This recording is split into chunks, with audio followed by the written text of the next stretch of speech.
Olá pessoal, aqui quem vos fala é o professor Ângelo Góes.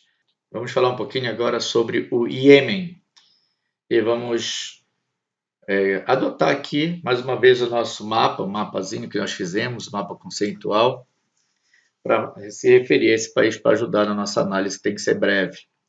Então vamos lá, primeira coisa é a localização, pessoal. Localizado aí no Oriente Médio, reparem aqui que o Iêmen ele faz fronteira com o Omã, está próximo do Emirados Árabes Unidos, seria bem aqui.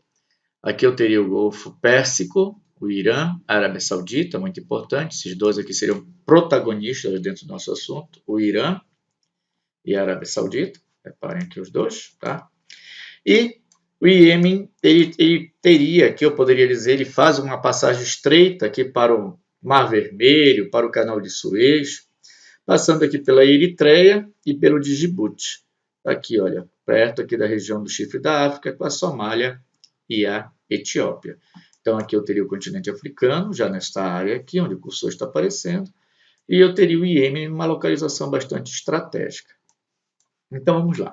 Vamos aqui ao Iêmen. Vamos pegar aqui por partes. Vamos aqui para cima. Em 1967, pessoal, o Iêmen ele consegue a sua independência em relação ao Reino Unido, tá? Justamente aí por aquele processo de descolonização afro-asiático, aqui a região do Oriente Médio acaba conseguindo independência graças ao enfraquecimento considerável que o Reino Unido vai ter após a Segunda Guerra Mundial. E aí o Iêmen ele vai ser considerado, ele vai adotar o sistema socialista até os anos de 1990, mais ou menos aí 1991. Claro que esse socialismo aí, pessoal, é apoiado ali pela União Soviética, né? Então ele fazia parte do bloco socialista até 91, como nós já sabemos, 1991 a União Soviética ela acaba, o socialismo entra em declínio, se extingue em vários países e não é diferente aqui em relação ao Iêmen. E aí o que acaba ocorrendo, pessoal, é um grande confronto interno entre a porção norte do Iêmen e a porção sul do Iêmen, onde estas áreas aí elas são ocupadas por xiitas e por sunitas. E como você já pode ter visto em outros vídeos, em outras aulas, eles seriam assim os dois principais grupos islâmicos, né? Os dois principais grupos dentro da religião islâmica, grupos de muçulmanos. E a gente pode dizer, respeitando as devidas regras, que os xiitas, pessoal, são aqueles mais radicais, no sentido de que eles entendem que o Estado ele pode e deve ser governado por um mesmo líder religioso. O líder religioso ele deve também ser o indivíduo que comanda a política do país. Se não comanda diretamente, mas manda em quem manda na política. E os sunitas, não. Eles já seriam assim menos radicais nesse sentido. Os sunitas eles já aceitam com mais tranquilidade uma separação entre a religião e o Estado, sendo que poderia haver sim uma separação entre o líder religioso ser um líder e o líder de Estado ser outro líder. Tá? Um país em que nós temos aí uma população xiita muito forte, que está no poder já, é o Irã. E, por sinal, é aí que entra a nossa questão, pessoal. Dentro do Iêmen, então, nós vamos ter um conflito, uma guerra civil entre os xiitas e os sunitas, sendo que a porção xiita é apoiada pelo Irã, que tem interesse que esse país se torne também mais um país fundamentalista, enquanto que os sunitas são apoiados pela Arábia Saudita. Então, olha aqui a localização, a Arábia Saudita apoiando os sunitas, que não tem interesse em um Estado Islâmico aqui, até porque não tem interesse que o Irã tenha maior poder sobre essa área, tenha uma influência maior. Já o Irã tem interesse, sim, de fazer com que os sunitas que aqui estão cheguem ao poder, constituindo mais um Estado Islâmico na área.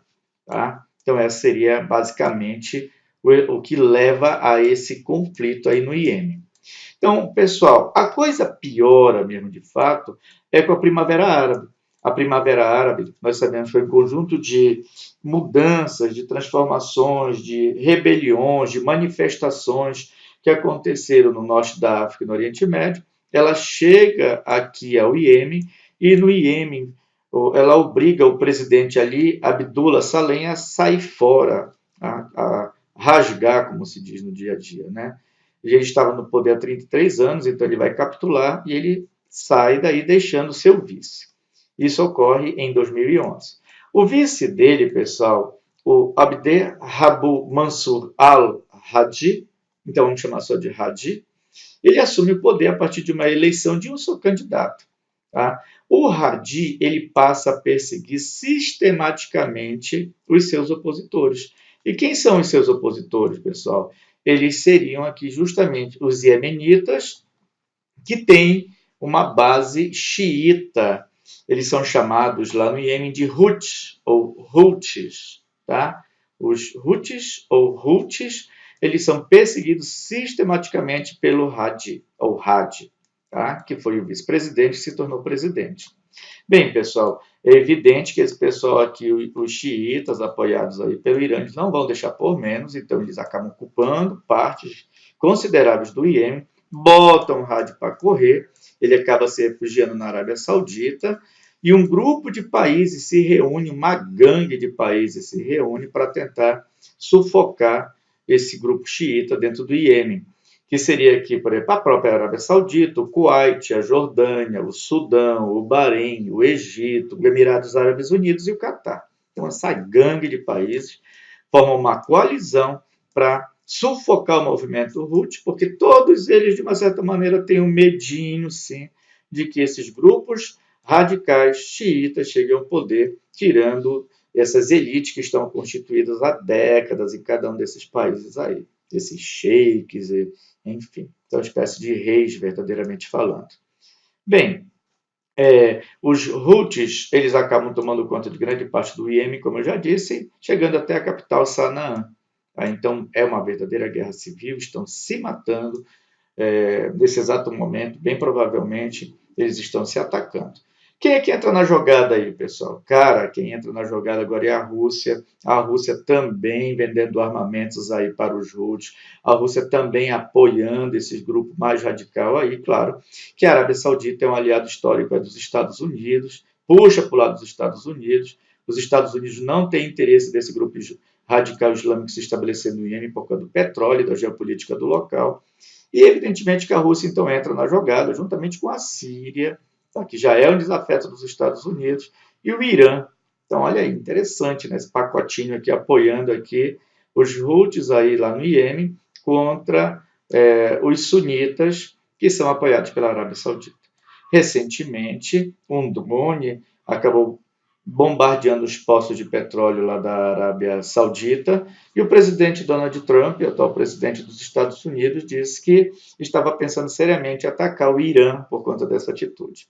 Para quem não está acompanhando a história, pensa, mas o que tem a ver, né? Porque se é o Iêmen, né, se são os Houthis que estão atacando aqui a Arábia Saudita, por que os Estados Unidos vai justamente atacar aqui o Irã? O que tem a ver com isso? É porque realmente o Irã dá apoio logístico, de apoio bélico aqui a esses grupos mais radicais, aos Houthis aqui no Iêmen. Tá? E claro que além do Irã, a Rússia também. Tá? O míssil, por sinal, tinha até origem russa. Mas quem que vai meter a cara aí com a Rússia, pessoal? Tá complicado. Lembrando aqui um pouquinho também, olha aqui o que eu tenho bem aqui, o Kuwait, e aqui eu teria o Emirados Árabes Unidos, olha, eu coloquei um 5zinho, repare que todos estão aqui pertinho desse batuque legal aí, desse conflito, desses problemas, e a Síria também, olha, um pouquinho mais aqui em cima. Ok, pessoal? Eu sei, pessoal, não é um assunto tão comum, mas aí o objetivo aqui é pelo menos dar uma noção, esclarecer basicamente o conflito, e é tudo aquilo que você quiser comentar, se achar que está bom, se não está, fique à vontade, tá? O objetivo é ajudar sem ganhos maiores, a não ser um obrigado de vez em quando. Obrigado pela atenção aí, até a próxima, pessoal.